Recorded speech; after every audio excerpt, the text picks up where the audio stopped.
स्वराज लाने के सरकारी दावों और देश की वर्तमान राजनीति पर सटायर कॉलम है सुराज तंत्र। हिंदुस्तानियम पर इसे पेश कर रहे हैं प्रमोद कुमार। निगाहों में घाटी, निशाने पर यूपी। कश्मीर में हमेशा के लिए दबदबा बनाने और फौरी तौर पर उसका फ़ायदा यूपी इलेक्शन में उठाने के लिए सरकार की यह नायाब चाल है, जिसमें गुलाम नबी आज़ाद और फारूक अब्दुल्ला की खास भूमिका होने वाली है। सरकार को एक राज्य मिलेगा और राज्य को एक स्थायी सरकार। देखना है नबी और अब्दुल्ला को क्या मिलता है। जिनको कभी देश और लोकतंत्र के लिए खतरा मानकर लंबे समय तक नज़रबंद रखा गया था, जम्मू कश्मीर के उन नेताओं को पहले तो रिहा किया गया, फिर बड़े सम्मान के साथ दिल्ली न्योता दिया गया। दिल्ली में उनसे प्रधानमंत्री की 3 घंटे से भी लंबी बातचीत हुई। प्रधानमंत्री मोदी ने उन्हें सरकार का एजेंडा बताया ताकि वे जम्मू कश्मीर में लोकतंत्र को मजबूत करने के सरकारी इरादों के साथी बने।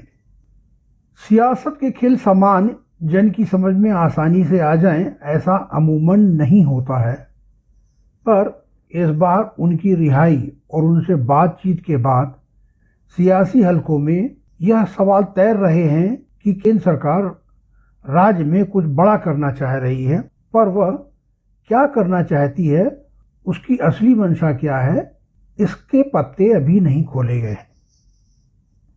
क्या केंद्र सरकार धारा 370 के विकल्प में धारा 371 लागू करने का मन बना रही है?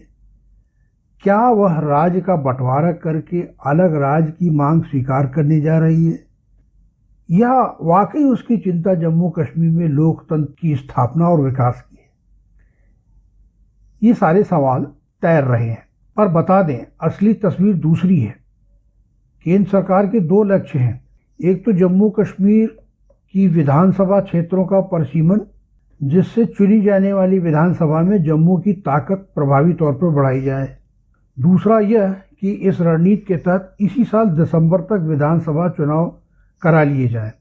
इसके संकेत प्रधानमंत्री मोदी ने दे दिए हैं और इसका लाभ उत्तर प्रदेश विधानसभा में उठाने की पूरी तैयारी भी अंदर खाने में कर ली गई है। अब सवाल है कि वहां चुनाव की जल्दी क्यों है? केंद्र सरकार चाहती है कि राज्य में चुनाव हो। जम्मू की ज़्यादा सीटें होने के चलते वह स्पष्ट बहुमत लेकर आए। इस तरह जम्मू से बहुसंख्यक संप्रदाय या किसी हिंदू मुख्यमंत्री बनाने का रास्ता साफ हो जाए। ये सारी कवायद सरकार और भाजपा को दूरगामी लाभ देने वाली हैं, लेकिन इसका नज़दीकी निशाना भी है। इस बहाने यूपी के विधानसभा चुनाव में इसका राजनीतिक लाभ उठाया जाए। भाजपा का मानना है कि पश्चिम बंगाल की हार के घाव को लेकर अगर यूपी के चुनाव में उतरा जाता है तो सूबे का अल्पसंख्यक मतदाता ठीक वैसा ही व्यवहार कर सकता है जैसा उसने पश्चिम बंगाल में किया है। वैसे भी अब क्षेत्रीय दलों मसलन जनता दल यू और ओवैसी की पार्टी ने वहां चुनाव लड़ने का दावा ठोक दिया है। सो भाजपा यह चाहती है कि कम से कम जम्मू में हिंदू मुख्यमंत्री बनाने के बाद एक सियासी सफलता ही नहीं, हिंदू विजेता की तरह यूपी के चुनाव मैदान में उतरे। वैसे भी जम्मू ही एक ऐसा राज्य बचा है जहां भाजपा यह खेला खेल सकती है और यूपी सहित उत्तराखंड में अपने भक्तों को संबोधित कर हिंदू कार्ड का तुरुप चल सकती है। पार्टी का मानना है कि स्थानीय चुनाव में जो उसे वोट मिले हैं, अगर उनमें थोड़ा सा ही सुधार किया जा सके तो जम्मू में भाजपा की सरकार बनना आसान हो सकता है। राज्य के जिला परिषद चुनाव में जम्मू में 65% से अधिक वोट पड़े थे। जम्मू के 10 जिलों में 27 विधानसभा सीटें हैं और लगभग 40 लाख मतदाताओं में से 60% हिंदू व 30% मुस्लिम मतदाता हैं। पार्टी को जिला विकास परिषद चुनाव में यहीं से बढ़त मिली है, जिससे उत्साहित भाजपा मानती है कि उसकी सरकार कम से कम जम्मू में बन सकती है। संकेत क्या है कि जम्मू कश्मीर के राज्यपाल मनोज सिन्हा इस कवायद को अंजाम दे रहे हैं। ब्लूप्रिंट की तैयारी में NSA डोभाल के बाद राज्यपाल मनोज सिन्हा की महत्वपूर्ण भागीदारी है। प्रधानमंत्री मोदी और गृह मंत्री अमित शाह उनके ब्लूप्रिंट से पूरी तरह सहमत है। सरकार ने इस कड़ी को आगे बढ़ाते हुए डिलिमिटेशन कमीशन से राज्य के बारे में उसकी रिपोर्ट तलब कर ली। उसके आधार पर जम्मू की कुछ बड़ी विधानसभाओं का परिसीमन कर सीटों की संख्या बढ़ाने की रूपरेखा बनाई जा रही है। मन मुताबिक परिसीमन के बाद कांग्रेस के प्रभाव वाली सीटों को रिजर्व घोषित करने के भी संकेत हैं, ताकि जम्मू में घाटी से ज्यादा सीटें या बराबर हो जाएं। फिलहाल जम्मू में 37 और घाटी में 46 विधानसभा सीटें हैं। परिसीमन के बाद जम्मू क्षेत्र में 7 सीटें और बढ़ सकती हैं।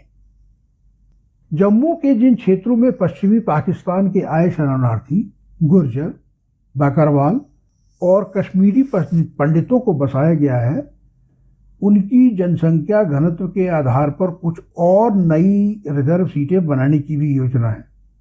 इसके पूरे प्रयास भाजपा कर रही है। धारा 370 हटने के बाद इन्हें अनुसूचित जाति में शामिल किया गया है। अब वे मतदाता भी हैं और जम्मू कश्मीर के होने वाले विधानसभा चुनाव में पहली बार वे मतदान करेंगे। जाहिर है इसका पूरा लाभ भाजपा उठाने का प्रयास करेगी। केंद्र सरकार की मंशा जाहिर होने के साथ ही केंद्रीय चुनाव आयोग ने तेजी दिखाते हुए राज्य के डिप्टी कमिश्नरों से विधानसभा की सीमाओं और मतदान के प्रयासों की जानकारी ले ली है, जिसे प्रधानमंत्री मोदी ने जम्मू कश्मीर के नेताओं से भी साझा किया है। इसके पहले कुछ सरकारी दूतों ने गुलाम नबी आज़ाद और फारूक अब्दुल्ला से न्योते और बैठक से पहले मुलाकात की थी। सरकारी मुहिम में आज़ाद और फारूक को कुछ अधिक जिम्मेदारियां मिलने के संकेत हैं। आज़ाद तो सरकारी आवाज में बोलने भी लगे हैं। सरकार विधानसभा चुनाव को लेकर कोई समन्वय समिति भी बनाने की सोच रही है। अगर यह होता है तो मोदी की तरफ से गुलाम नबी आज़ाद और फारूक अब्दुल्ला इसमें उनके नुमाइंदे हो सकते हैं। असल में धारा 370 को हटाने को लेकर जो धारणा भाजपा ने बनाई थी कि उसका व्यापक जनाधार राज्य में बन जाएगा, वह तो हुआ नहीं। सो विधानसभा चुनाव के जरिए अब केंद्र सरकार एक तीर से दो निशाना करना चाहती है। नए बनाए जम्मू कश्मीर राज्य में विधानसभा चुनाव कराए जाएं, यहाँ सरकार बनाई जाए और उसका राजनीतिक लाभ यूपी के चुनाव में उठाया जाए।